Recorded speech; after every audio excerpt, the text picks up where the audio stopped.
Hey, hey, welcome to the Summit Host Hangout podcast where you'll learn how to plan, strategize, and launch your profitable online summit. No influencer status necessary. I'm your host, Krista from Summit in a Box, and today we have a special guest who is going to talk to us about how to pivot from an in-person event to a virtual event. To give you some background information on our guest, she's a certified meeting and event manager who supports businesses and organizations with producing hybrid events, virtual events, and live streams. She's planned, managed, and marketed over 100 engaging in-person and virtual events in the areas of health, business, and community engagement. I personally love chatting with her, and I know you will too. So let's dive in and talk with Natasha Wright from the Diamond Butterfly and the Event Gems podcast. Welcome, Natasha. Hey, Krista. Thank you so much for having me on your podcast. I'm so excited to chat with you today, and especially about this topic. And, I feel like, we're kind of getting to where in-person events might start happening again, but then there are still the people out there who have hosted in-person events and want to be able to widen their reach with them and, just try something a little new for whatever reason. So this is going to be such a good conversation. Before we get into that, tell us a little bit about you and your business. So like Krista said, the name of my business is the Diamond Butterfly, aka TDB Productions. I am a certified event manager and I support change agent organizations and businesses with planning, managing, and producing memorable events. Yeah. So how has switching from in-person to virtual been for you? Has it been pretty smooth, or are there any big learning curves you went through? It definitely was not smooth, I will say. So just to give you a little bit of backstory, in December of 2019 was my last day at my job. So I had been doing my business as a side hustle before for about 3 years. And then I got laid off in December 2019. And I was really taken aback and not really sure what I was going to do next. Of course, full-time entrepreneurship was in my plan of things to do, but it wasn't something that I was planning right now and at that moment, right? And so I just wasn't sure what I should do. And I spoke to some friends. They're like, "Hey, Natasha, we definitely believe that you can, you could do your business, you could do it full time." But I just didn't feel like I was making enough money to take that leap, right? And so I ended up getting a contract that allowed me to make pretty close to what I was making with my job. And so that kind of cemented for me that, all right, I can definitely go into full-time entrepreneurship. And then, things were going good. I was getting bigger contracts. And then, the lockdown happened in March of 2020. And as a new full-time entrepreneur, I just wasn't sure what was happening. No one knew what was going to happen, right? We thought that maybe it was going to be, a month, 2 months, that everything was going to be closed down. But as a result of, me being in the events industry, all the projects that I was working on, they were either canceled or postponed indefinitely. But ironically, one of the projects that I was working on was a community health summit. And so that community health summit was supposed to be the end of March, right? So it was 2 weeks from the lockdown. And so we still wanted to engage people who had already registered. And so we started to do live streams and just to continue the conversation and talk about relevant things that were happening as a result of COVID. And then that just kind of helped me with my foray into the digital space because everything I was doing was in person. So that, kind of eased me into doing things virtually and digitally, and person started asking me to help them with their live stream shows and production, and how can they continue to stay engaged online since there is no in-person events and they can't speak or connect with their audience. So that was pretty much my entry point into the digital world. So it wasn't necessarily an easy task, but it was a gradual task. And then that coupled with I was just reading industry news to see what was happening in the event space, and I saw that 70% of event professionals, planners, or marketing professionals hadn't done a virtual event before. Mm-hmm. So that kind of meant for me that this was a level playing field for me, right? As someone who's new into the space. So that meant for me, all right, I need to learn how to do virtual events. And it was a level playing field for me to play in. And so I just started to check out different platforms, see how they work, play around with them, and kind of self-taught myself into how to produce virtual events combined with what I was already doing within the live stream space. I love that you looked at it as a level playing field, because it would have been so easy to be like, I'm out. I can't do this. I don't know anything about it. You're like, no one else knows what they're doing either. So I'm going to figure it out. What do you think was the biggest learning curve that you went through with it? Well, the biggest learning curve was definitely the technology, right? Yeah. Because for me, everything I was doing was in person. The only thing that I was really doing digitally or technology wise was managing my social media account and like updating my website. Like that Yeah. was pretty much it, right? I didn't know anything about like different technologies that were out there to engage people. I didn't know anything about different platforms. I didn't know anything about what was happening in the virtual world when it came to events Mhm. or what was really happening in the digital space, right? I didn't even have digital courses or, anything like that. So that just gives people an idea of like how out of the loop I was. But I had to lean into it and say, all right, well, this is the world that we're in right now. And this is the space and the time that we're in. So, and I have to think about what I could do differently as a result. I can't just sit around and be on my laptop and stare out into space. Like I had to, because there was a point where that was what I was doing. I would still come into my office, because I didn't have anything that I was working on specifically, but I would still come in my office. I would still like get up like I was gonna work, and I would work on content for myself, and sometimes just think about, well, what can I do differently, because right now I don't have any revenue coming in. So, for me, definitely the biggest challenge was the getting into the online space. I'm sure people listening want to know, do you have any tech that you've like fallen in love with that's like your go-to piece of tech? Oh, I love StreamYard, number one. So Mm. that kind of like, got me into live streaming. I love StreamYard because I love the fact that you're able to brand and brand your live stream, and also just create something that's a bit more dynamic, and also the opportunity to be able to live stream to multiple different places simultaneously. But beyond that, the platform that I really love for event management is Hopin. Mm. Hopin is like my go-to place. Sometimes when I'm working with clients, that platform doesn't necessarily work for them in terms of like what they want to do, but it's always the one that I'm like, hey, check this one out first, and then if it doesn't work, then we can go to some other platforms. And I also really love Miro, which is a whiteboard collaborative provider that you can use. So I really love that one as well. So those are my three. Yes, I love StreamYard and Miro for sure. I've heard lots of good things about Happen too. I have not used it myself, but thank you. I knew Yeah, people would be yeah. like, what did she use? But I'm sure anyone listening who had an in person event planned is Mhm. concerned with still meeting the goals they set when they switch to virtual, right? So, what are the key things they can do to make sure they still hit their goals when they have to switch to a virtual event? So I do this presentation that I call Event Gems to Boost Your Brand. And so one of the things that I talk about is like, what is the goal for your event, right? The lens through which I look at events is it's a marketing opportunity, and it's a marketing tool that you could use within your business. A lot of times people think about events or producing events or planning events, and they're like, oh, well, how much money can I make, right? And yes, there's an opportunity for you to make money, but it's also an opportunity for you to market your business as well. And so that's the number one thing. And so, within the event, whatever the content or the unique experience is that you provide, that is going to be transformational for the attendees, then that's really, how you're going to, the gem that you're going to use to market your business going forward, right? Some of the goals that people might use for their in-person event is marketing. It's a way for you to build your brand or really build your brand authority. At an in-person event, you're going to be standing in front of the room, and people are going to see you as the expert. You're going to be sharing content information. And so that's a great opportunity for you to build your brand authority, but also for you to stand out and build that know, like, and trust factor.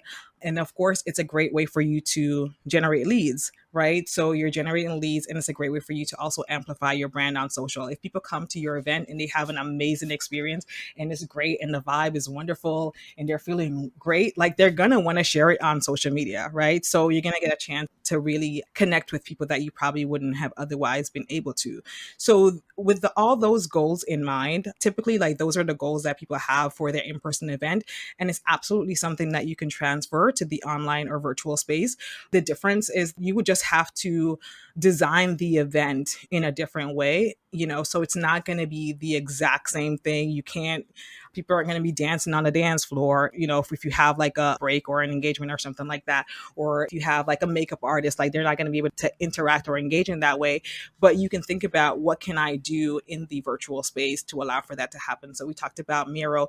That's a great way for you to have like a collaborative experience with people and allow them to engage, right? You can also still be able to, as the speaker in the virtual world, still be able to build your authority, still be able to refine your messaging, and then, generating leads. Like with a virtual event, you're going to have a much larger reach than you would have had with an in-person event that you might be planning in your geographical space. So now you're going to have a farther reach. So now you're going to have more leads that you're going to be able to generate, right? So when you think about all those things combined, yes, absolutely, it's possible, but you still have to just think about how can you tweak that design to accommodate for it in the virtual space.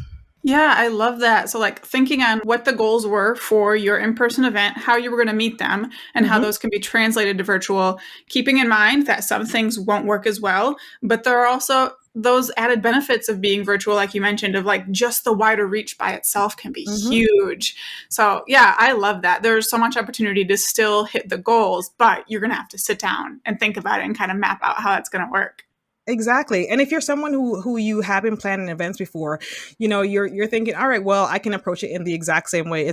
You just have to, think about it a bit differently, because now you're in this virtual space and you still have to think about, well, what is going to be the attendee experience overall. It's not just them coming into this great room and everything is, designed and you have like this great banner, but can you do that same thing in the virtual space? There's virtual photo booth that they have right now, different companies that offer that in the same way that you would in an in-person event. You have a photo booth that's there. That's also a branded building opportunity. You could do the exact same thing online. So it's just thinking about, okay, well, I like this. How can I switch it to accommodate for the virtual audience? Heck yes, I love that. So we know we can still meet our goals in a Mhm. virtual event. So let's kind of do a little bit of a step by step. What are the steps someone needs to take when they're switching from an in person event to a virtual one? Or maybe they're just someone who's used to those in person events, wants to try virtual, and doesn't really know what steps to take, what they need to do differently, and something like that. So one of the things that I noticed once I started providing my service virtually was that clients would come to me and they would want to do their event 2 weeks later. So I feel like that's like a misstep. People think that because it's virtual, you don't need as much planning time. You could just Mhm. do it at the drop of a hat and you're ready to go. And I think that that's definitely a misstep, right? I think that if you're someone who you had been planning in-person events before, then you use that, just like how we were talking about the goals, it's the exact same process. So if you were taking 3 or 4 months, which it's definitely a minimum of 3 months for you to plan out your event, if you were planning it in 3 months or 4 months, then you still use that same amount of time to plan your event. So if you're someone who you had your in-person event and you're switching virtually, still utilize that same time frame, when you're going virtually. Also, research the different platforms that are available to accommodate what it is that you want for your event in a very similar way that you would go out to different venues and see if they work in terms of capacity or pricing and all of that. You want to look at different virtual platforms in that same exact way, as you think about, well, what is my intention for my event? What is the experience that I want to provide for attendees? And can this platform facilitate that? Right? If I know that for sure, I want to be able to allow for attendees to network in the virtual platform, then you want to find a platform that can not only provide that aspect of the service, but also that's easy to use for your speakers, that's easy to use for your attendees, because there are virtual event management platforms that are popping up every day consistently. And so you want to make sure that it's something that's easy to use for your attendees. You want to also communicate. Like I said, if you're using a new platform, you can go through the process of recording a video and showing them how to use the platform, sending them multiple emails. I feel like in my mind, it's okay, because they might not see the first one, they might not see the second one. So as many times as you can kind of outline how to use this platform and how to make it as much as a easy way for them to use it, or a better user experience is really what I'm looking for. As much as you can make it an easy user experience for them, then you should definitely do that. And then I think overall, is really thinking about like what the back end of your virtual event experience is going to be, right? So typically, for an in-person event, they might register an Eventbrite. They know they have to show up at this particular place, and they give you their ticket and then they're led into the event and they kind of know what to do. So like I said, you communicate with them on the back end, but also you want to communicate what comes after the event, right? So the virtual event space is not just an opportunity for you to share content the day of, but it's an opportunity for you to continue to share your services or your offerings on the back end. And I think that that's the part that I've seen with some clients, that part isn't necessarily developed. They don't allow enough time for that to be developed because they think that with a virtual event, I could just quickly do it. And so that part isn't planned out. So yeah, you want to make sure that the back end of what you have to offer is there as well. Those steps are so good. So you're following the same timeline. Mhm. Virtual is not easier than in person. There's a lot of Exactly. hidden stuff you don't think Hmm. of. Going to research platforms, and I love the point you made about testing virtual platforms just like you would go tour an in-person event Absolutely. location. Like, you still got to do that work. That's such a great point. Communicate how to use the platform to take away those tech hurdles, and then plan the attendee experience from registration to post-event. And I love that you covered post-event because so many people do miss that. Hmm. Those are so good. Are there any other big roadblocks you see event hosts come across that we haven't touched on yet? I think that we haven't touched on yet. The roadblock is for sure. One part is around just having people until the end, right? So that's Mm-hmm. around the engagement piece. Like, how can you engage people so that they actually stay on until the end of the event? Sometimes there's a drop off. However, if you add in these elements within your event, so let's say, for example, even a DJ, add a DJ, or you add in breaks within your sessions. I definitely feel that you should at least, after maybe an hour or so, give people like a 5-10 minute break, that they can go use the bathroom. I always think that the person is there sitting down watching the whole time. Like, that's how I design an event. They Yeah. are not going to log off, they are not going to get up. They're sitting in front of their laptop, and just like they would be in an in-person event, they're sitting in the chair. And so they need a moment to get up and, walk around and go grab something to eat. Like, that's how I think about it. And so I think when you design the event in that way, you give people a little bit of a break so that they can absorb the information that they just got. But also, there could be some levity within it. Maybe it's a DJ break, some music break, or it's a yoga break, or it's a collaborative experience break that they're doing, right? So think about how you can add in those different elements into your event that is going to allow for people to want to stay on longer. Because if they feel fatigued, they're like, oh my God, okay, all right, I'm done for the day. And they log off, right? So you want to ensure that they stay on longer. And then the other thing is the monetization piece. Like, those are two of the things that I think that I see right now that event producers are dealing with, is how to keep people engaged and how to monetize their event. Like I said before, I believe that events are a marketing opportunity. And so if you look at it like that, you're spending marketing dollars, right? You're investing in this thing that is a marketing facet of your business.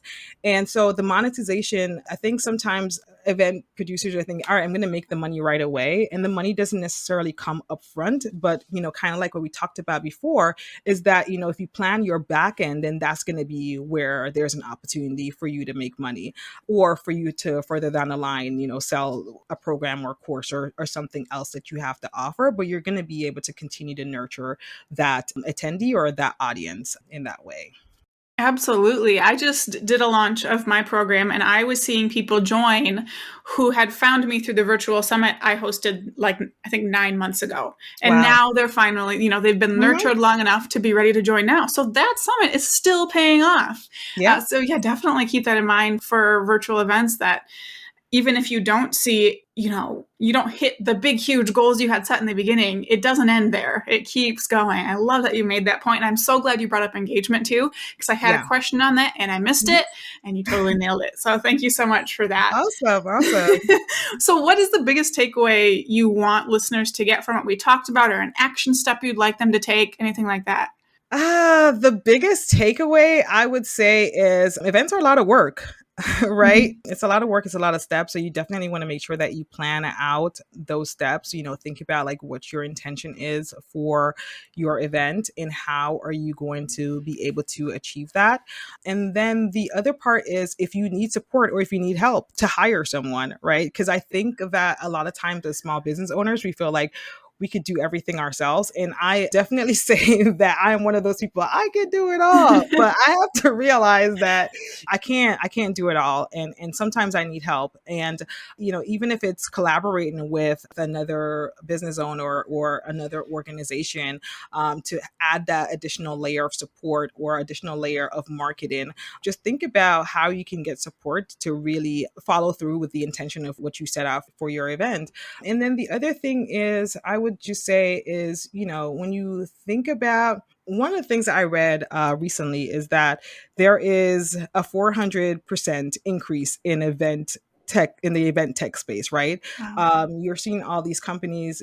Recently, Cisco acquired Socio, which is an event platform. Hopin has acquired StreamYard. So what I'm seeing in the event space is that it is booming right now, right? So if all these tech companies are thinking about, well, how can we ensure that you get everything you need on our event platform, I think it behooves us to really think about that as well, so that when everything opens up, like how can we create hybrid events as well? So not just like go back, oh, now we're doing events virtually, let's just go back to in-person event, but think about how you can now create a hybrid experience. And when you're creating that hybrid experience, how can I create, and the challenge with hybrid experience, because I have gone through that process, it's a bit of a challenge and it's a bit of a learning curve. It's just that you still have to create two separate experiences. You have to create an experience for your online audience, and then you create an experience for your in-person audience. So that might also take like additional planning time. So think about how you can still create an amazing experience for both of those audiences. So that is pretty much, my takeaway is, I love that. be sure that you're thinking about hybrid as you go along in this process, and look at what's happening in the tech space to really facilitate the fact that this is going to be something that's not going away. Virtual events are not something that's going to go away overnight, because the event space has now opened up. Yeah, you've got my wheels turning with the whole hybrid thing. I love that. We might have to have you come back on a day and talk Yes. about hybrid events, because that sounds real fun. But for now, let everyone know where they can go to learn more about you and what you offer. So you can follow me at the Diamond Butterfly, Diamond Butterfly, on Facebook and Instagram. You can also visit my website, thediamondbutterfly.com, and I will also be providing a worksheet for you guys to walk through the process of how to create an engaging virtual event experience. And so you can kind of just like flesh out your ideas on that worksheet, and that's going to be in the show notes. So thank you so much, Krista. I really appreciated this experience with you. It was awesome. Thank you. Thank you so much for coming on. And thank you, everybody, for tuning in to this episode. For show notes and resources and a link to that worksheet, head to summitHostHangout.com/130 and be sure to grab that worksheet. Getting engagement tips and guidance from someone who's used to hosting in-person events, who now has a taste of the virtual space, is like so powerful and such a unique perspective. So be sure to go grab that. In the next episode, we'll be chatting about 3 mistakes to avoid when you're launching a course with the Virtual Summit, so be sure to stay tuned for that. Now go out and take action to plan, strategize, and launch your profitable online summit.